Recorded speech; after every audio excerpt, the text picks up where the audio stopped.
Sila ang kumanday at naging renluan ng aking pag-iisip at buong tauhan.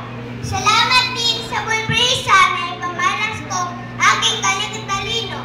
Ano pa hinihintay niyo? Kaya panoorin niyo ako hanggang sa matapos ang programa na to.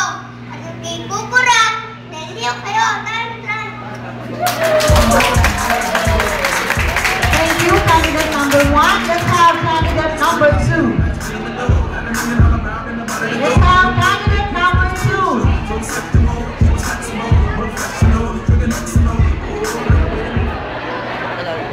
Ang batang matapat, kaibigan ng lahat. Ang batang magalang, dangal ng magulang. Ang buk sa Juan Miguel and Salazar. Maraming salamat po. Thank you, candidate number 2. Let us all welcome candidate number 3.